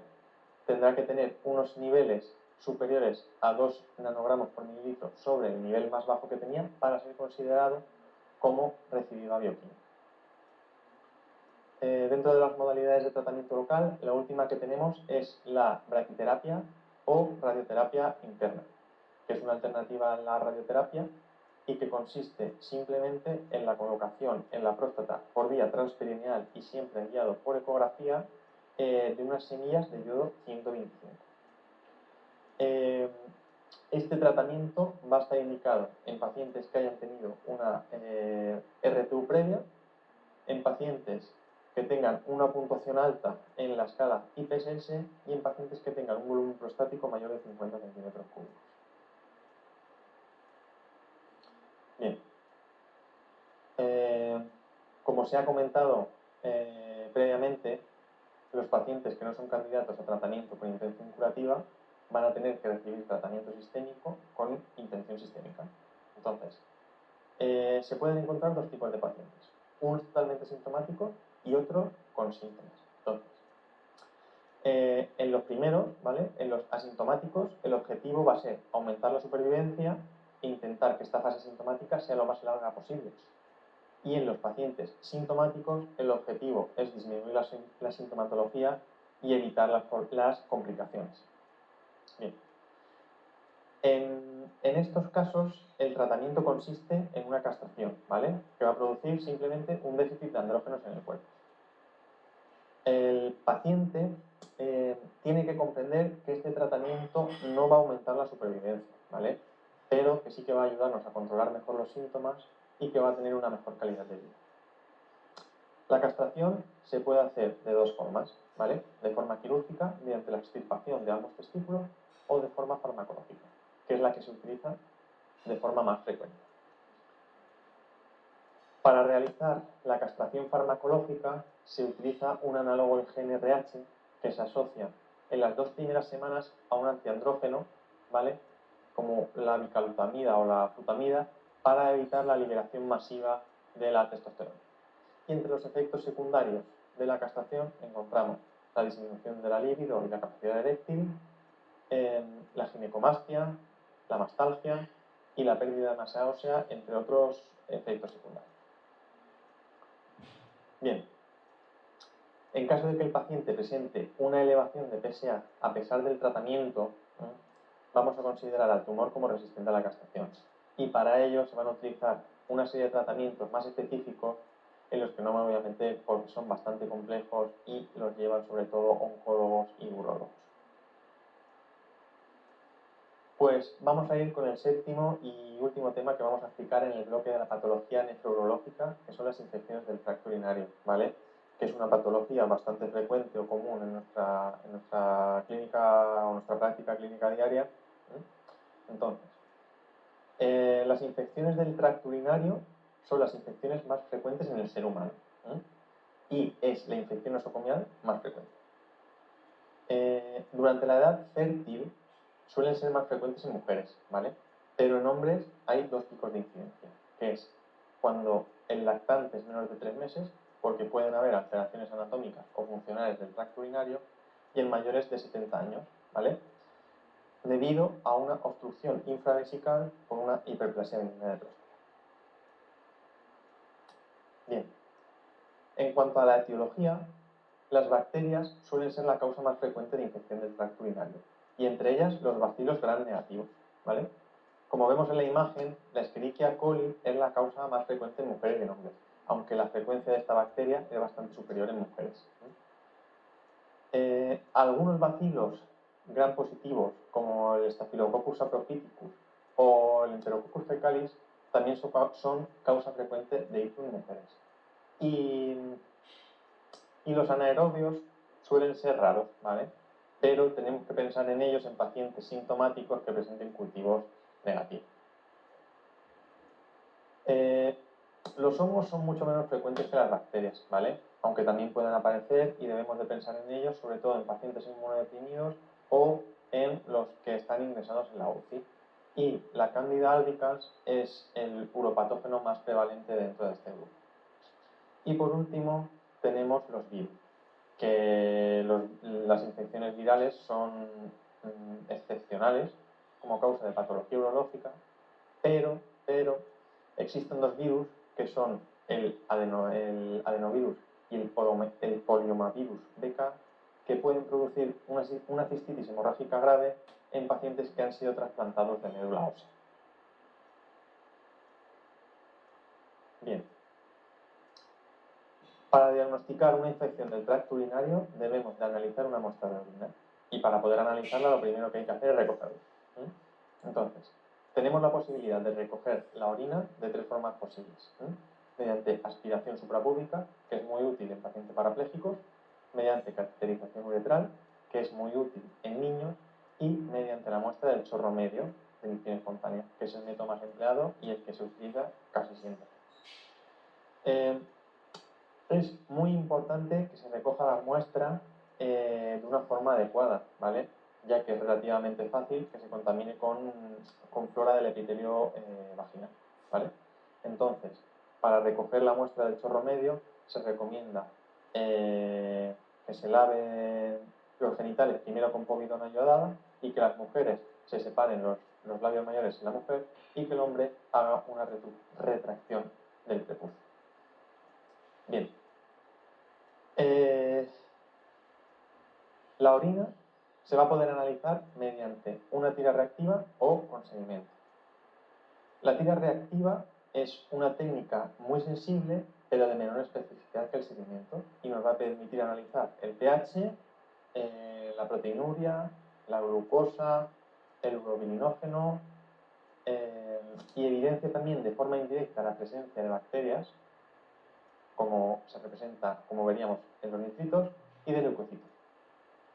Y es importante saber, en este caso, ¿vale?, que solo las enterobacterias convierten el nitrato en nitrito, perdón. Bien. El sedimento de orina consiste en centrifugar la muestra y observar al microscopio buscando bacterias, lo que se conoce con el nombre de bacteriuria, hematuria, que es la presencia de 3 o más hematíes por campo, y de leucocituria y piuria, que es la presencia de 10 o más leucocitos por campo. Os recuerdo que la piuria no indica infección de forma obligatoria, ¿vale?, ya que la presencia de una piuria estéril puede orientarnos, por ejemplo, a otras patologías, como por ejemplo una tuberculosis genitourinaria. Bien. Respecto al urocultivo, no se aconseja realizar un urocultivo de rutina a toda mujer con una cistitis no complicada, ¿vale?, ya que la etiología suele ser fácilmente predecible y los uropatógenos suelen ser sensibles a la antibioterapia empírica. Pero, cuando la ETU es complicada, sí que se recomienda realizar un urocultivo, ¿vale?, ya que la etiología puede ser más variada y la resistencia que estos gérmenes presenten a los antibióticos también puede ser más grande. Entonces, una vez que el paciente ha terminado el tratamiento antibiótico, solamente realizaremos urocultivo de control si los síntomas persisten o recurren precozmente, ¿vale?, salvo en el embarazo. En el embarazo siempre hay que confirmar la curación de la infección. Un concepto importante en el diagnóstico de una ITU es el recuento de unidades formadoras de colonias, ¿vale? En función del número de colonias habrá más o menos probabilidad de infección, considerándose que a partir de más de 10 elevado a 5 unidades formadoras de colonia hay una alta probabilidad de infección. Bien. Con respecto a las pruebas de imagen, estas están indicadas en las infecciones complicadas y las no complicadas recurrentes, con el fin de descartar complicaciones derivadas de la infección y la presencia de anomalías anatómicas o funcionales que nos predispongan a ella. Y se recomienda principalmente la realización de la ECO o bien un urotac. Bien. Vamos a clasificar las infecciones del tracto urinario en diferentes categorías. En primer lugar, las podemos clasificar en función de su localización, como infecciones del tracto urinario inferior, como una cistitis, una prostatitis, una orquiepididimitis o una uretritis, y como infecciones del tracto urinario superior, donde encontramos ya la pielonefritis, sea aguda crónica, el absceso parenquimatoso renal, el absceso perirenal, etc. También podemos clasificarlas según el riesgo de complicación, ¿vale? La infección no complicada suele afectar a mujeres jóvenes no embarazadas, sin anomalías anatómicas o funcionales del tracto urinario y sin una patología de base ni instrumentalización urinaria reciente. Y la infección complicada afecta a varones, a mujeres embarazadas o posmenopáusicas, a personas con anomalías anatómicas o funcionales del tracto urinario y personas que han tenido una instrumentalización urinaria reciente. Por último, las infecciones se van a clasificar según la frecuencia en infecciones aisladas o infecciones recurrentes, ¿vale? La infección aislada incluye toda prima infección y la infección que se encuentra separada de una infección previa por un periodo mayor de 6 meses.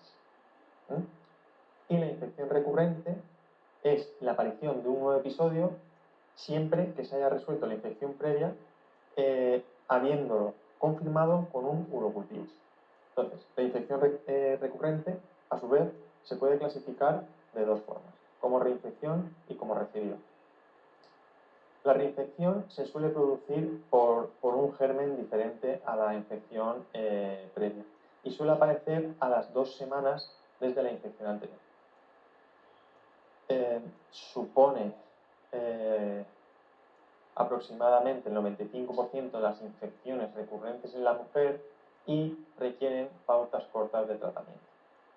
La recidiva, en cambio, está producida por el mismo microorganismo que la infección previa y suele aparecer antes de las 2 semanas. Es más frecuente en el varón y suele requerir pautas largas de tratamiento.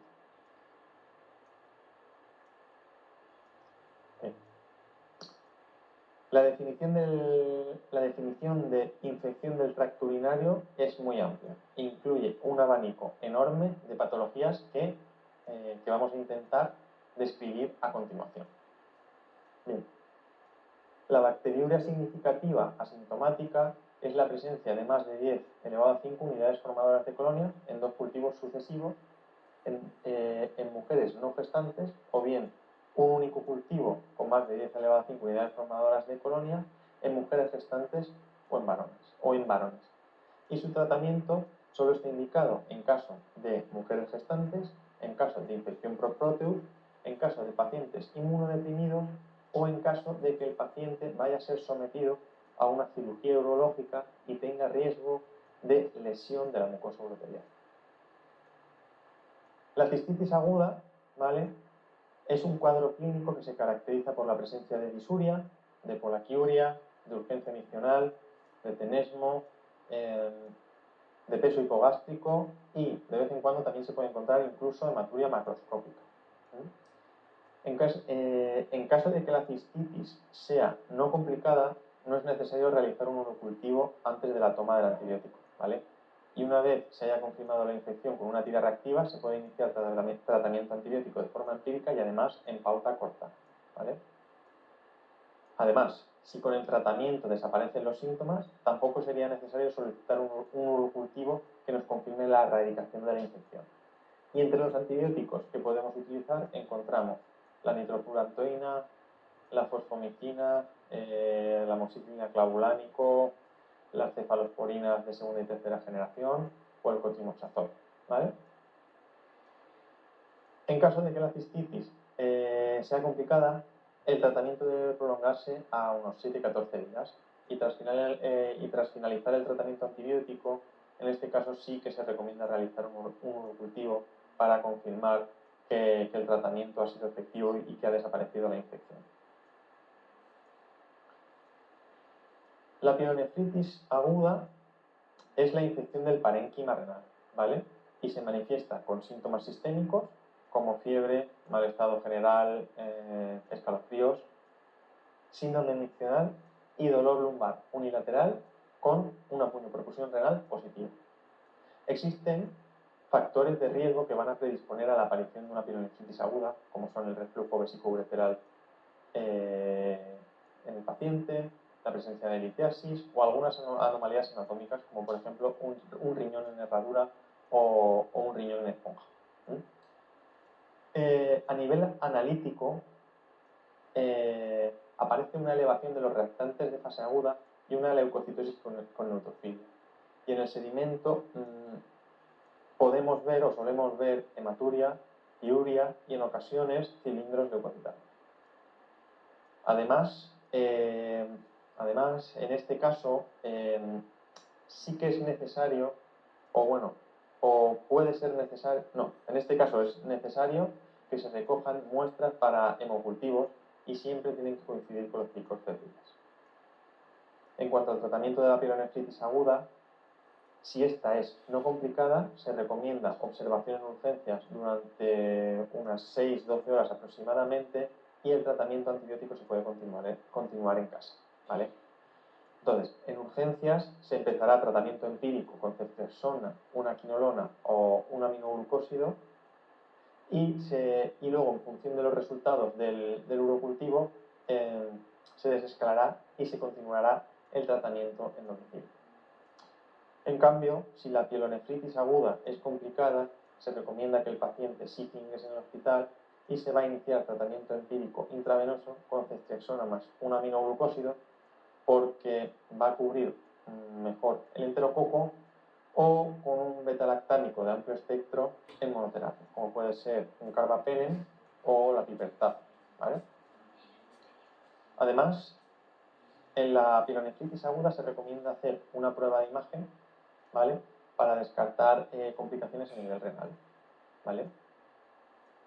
Y para ello se propone realizar una eco. En cambio, siempre va a ser obligado realizar una ecografía o un TAC en caso de que el paciente no responda al tratamiento una vez pasadas 72 horas. Bien. El absceso renal es una infección que se suele producir por una infección ascendente, aunque de vez en cuando también se produce por una siembra hematógena desde un foco que se encuentra a distancia. La etiología más habitual suele ser el Staphylococcus aureus, y el tratamiento consiste en una pauta prolongada de antibiótico y en el drenaje percutáneo o quirúrgico de la colección, ¿vale? Siempre hay que realizar el drenaje. La prostatitis aguda es un cuadro clínico que entra en el diagnóstico diferencial de la ITU en el hombre y que se va a caracterizar por presentar síntomas sistémicos como fiebre, junto con síndrome miccional, dolor perineal y también se ha descrito dolor al eyacular. La causa más frecuente de la pielonefritis aguda, al igual que en la situ, es la E. coli. Y para el diagnóstico es obligatorio realizar un tacto rectal para explorar la próstata, que puede estar tumefacta y caliente en este caso. No debemos de olvidar que en este caso está contraindicado el masaje prostático o la instrumentalización uretral, ¿vale? Bien, en el sedimento de orina vamos a ver piuria y el cultivo puede ser este. Y en cuanto al tratamiento, se recomiendan pautas largas de unas 2 semanas aproximadamente con una fluorquinolona o con trimetoprim sulfometoxazol. Y en caso de que no responda al tratamiento, deberemos de realizar un estudio de imagen, bien una ecoabdominal o bien un TAC, para descartar que no se haya producido un absceso prostático como complicación. Bien. La prostatitis crónica es una infección que cursa de forma menos florida que la prostatitis aguda, pero que se presenta con una sintomatología similar como síndrome miccional, molestias perineales o genitales e itus de repetición. A la hora de realizar el diagnóstico se va a analizar el líquido que se obtiene en el masaje prostático, donde suelen aparecer más de 10 leucocitos por campo. Y además, si se realiza una eco, vamos a encontrar imágenes muy características como son la presencia de calcificaciones intraprostáticas diseminadas. El tratamiento de la prostatitis crónica se va a definir en función de los resultados del cultivo y se va a mantener siempre durante un periodo mínimo de 2 meses. También existe la posibilidad de que el cultivo sea negativo. Entonces, en caso de que el cultivo sea negativo, la prostatitis se va a llamar abacteriana y en este caso los síntomas suelen ser más alargados, ¿vale? La etiología más frecuente de la prostatitis abacteriana suele ser el Uraplasma urolítico o el Mycoplasma hominis y, por tanto, como tratamiento de forma empírica vamos a utilizar o doxiciclina o eritromicina. Bien. La uretritis es la enfermedad de transmisión sexual más frecuente en el hombre.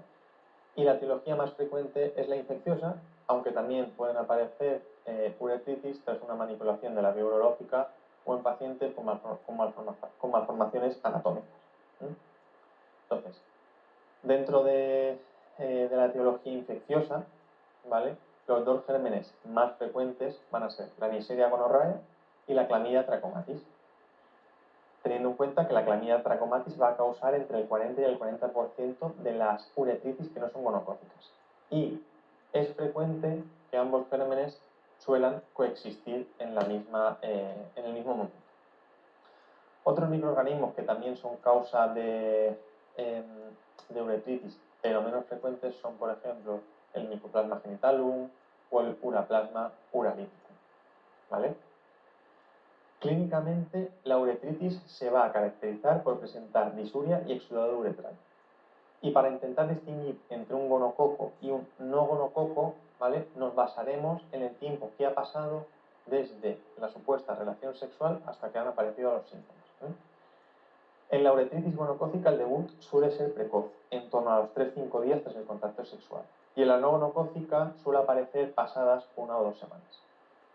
Por otro lado, tenemos la cervicitis, ¿vale?, que son el equivalente a las uretritis en la mujer. La cervicitis constituye normalmente el reservorio de la infección y suele cursar de forma sintomática, ¿vale?, aunque puede presentar exudado cervical purulento o sangrado al roce. La etiología de este cuadro clínico se va a confirmar mediante una PCR de una muestra de orina en hombres, ¿vale? No es necesario que metamos la torundita en la uretra para obtener un frotis, y mediante PCR, en este caso sí, de una muestra endocervical en la mujer. En cuanto al tratamiento, ¿vale?, se recomienda comenzar de forma empírica con la asociación de una cefalosporina de tercera generación y acitromicina, y en función de los resultados del cultivo podremos ajustarlo. También debemos tener en cuenta que hay que tratar a las parejas sexuales que haya tenido el paciente en los últimos 2 meses y se debe aconsejar la abstinencia sexual hasta que termine el tratamiento antibiótico. Bien. Deberemos revisar al paciente a las 3 semanas aproximadamente. Y en caso de que el paciente se encuentre asintomático, no será necesario solicitar un nuevo cultivo de control, ¿vale? Pero en caso de que continúen los síntomas o de que tengamos la sospecha de que el paciente no ha sido un buen cumplidor del tratamiento, sí que tenemos que solicitar un nuevo cultivo. Además, también se solicitará un nuevo cultivo en caso de que en el cultivo inicial se aislara micoplasma genital. Bien. La orquiepididimitis es un cuadro clínico que se caracteriza por la infección del epidídimo o del testículo por un agente infeccioso. En menores de 35 años se considera una infección de transmisión sexual y la causa más frecuente como la uretritis va a ser la Neisseria gonorrea y la Chlamydia trachomatis. En cambio, en mayores de 35 años suele ser secundario a una cirugía genitourinaria reciente o a anormalidades anatómicas de la vía urológica. Clínicamente, el cuadro va a presentar síndrome miccional, que se asocia a febrícula o fiebre y sensación disfémica. Además de estos síntomas típicos, puede haber secreción por la uretra o una hipersensibilidad de la zona que dificulta incluso la deambulación del paciente. Bien, a la hora de explorar al paciente, vamos a encontrar un testículo aumentado de tamaño y con más temperatura en caso de una orquitis, y un testículo de tamaño normal pero con la parte superior engrosada y dolorosa en la epididimitis, ¿vale? Recordad que el epidídimo se localiza en la parte posterior del testículo, ¿vale? Y además, un dato que nos va a ayudar a diferenciar el cuadro de tonsilón testicular con una epididimitis es que al elevar el testículo, ¿vale?, va a reducirse el dolor, lo que se conoce como el signo de Prem positivo. Bien. El diagnóstico de la orquiepididimitis va a ser clínico y, si tenemos la posibilidad, ecográfico. Y debemos de hacer un diagnóstico diferencial con otras causas de escroto agudo, como por ejemplo puede ser la torsión testicular o el absceso testicular. Y en cuanto al tratamiento, en caso de que haya un antecedente de relación sexual de riesgo, se debe utilizar la asociación de ceftriaxona intramuscular en dosis única junto con 10 días de doxiciclina oral y tratamiento antiinflamatorio, ¿vale? Y en caso de que el paciente sea mayor de 35 años, valoraremos iniciar tratamiento con una fluorquinolona o con cotrimoxazol durante 3 semanas. Bien. Y ya para terminar con el tema de las infecciones del tracto urinario, vamos a hablar de unos escenarios especiales, ¿vale?, como son las infecciones del tracto urinario en el embarazo, en mujeres, en el paciente sondado, y hablaremos también sobre las infecciones del tracto urinario de repetición. Bien, en el embarazo se van a producir una serie de cambios a nivel fisiológico que favorecen la aparición de infecciones urinarias, como por ejemplo la aparición de un pequeño reflujo vesicoureteral o la disminución del volumen vesical. Al igual que en la mujer no embarazada, la causa más frecuente de infección del tracto urinario van a ser los bacilos gram negativos. Y el diagnóstico se va a realizar de la misma forma que en cualquier otra infección de orina, ¿vale? Pero debemos de tener en cuenta que siempre que tengamos que hacer una prueba de imagen, la ecografía va a ser la prueba de elección. Respecto al tratamiento, hay una serie de antibióticos que podremos utilizar con seguridad, ¿vale? Como son las penicilinas de amplio espectro, como la amoxicilina clavulánica y las cefalosporinas de segunda y tercera generación, la nitrofurantoína y la fosfomicina. Bien. Vamos a hablar ahora de la bacteriuria sintomática en la mujer embarazada, ¿vale? Entonces, la prevalencia de bacteriuria sintomática en la mujer embarazada es igual que en la mujer no embarazada, pero la probabilidad de que evolucione a una forma sintomática es mayor en la mujer embarazada, considerándose un factor de riesgo para la aparición de pielonefritis, pero no de cistitis, ¿vale? Solo de pielonefritis. Entonces, a toda mujer embarazada se le debe realizar un urocultivo en el primer mes de gestación, y en caso de que sea negativo ya no es necesario volver a repetir más cultivos durante todo el embarazo. Pero si ese urocultivo ha resultado positivo, se debe de iniciar tratamiento con una pauta corta de antibióticos y comprobar la erradicación con un nuevo urocultivo a las 2 o 3 semanas. Bien. En caso de que la paciente gestante presente una cistitis aguda, el tratamiento va a ser igual que el de una bacteriuria sintomática, con la única diferencia de que en este caso el tratamiento se debe mantener durante una semana. Y por último, vamos a hablar de la pielonefritis aguda en la mujer embarazada. Como he dicho antes, esta infección sí que es más frecuente en la mujer embarazada que en la no embarazada, y es una de las 3 complicaciones del embarazo, o de las 3 complicaciones más frecuentes del embarazo, junto con la hipertensión y junto con la anemia. Además, la pielonefritis es un factor de riesgo de parto pretérmino y de morbimortalidad perinatal. Y en este caso, el tratamiento va a ser, vamos a tener que hacerlo con una tanda larga de antibióticos, y para ello utilizaremos amoxicilina clavulánico, cefuroxima o ceftriaxona.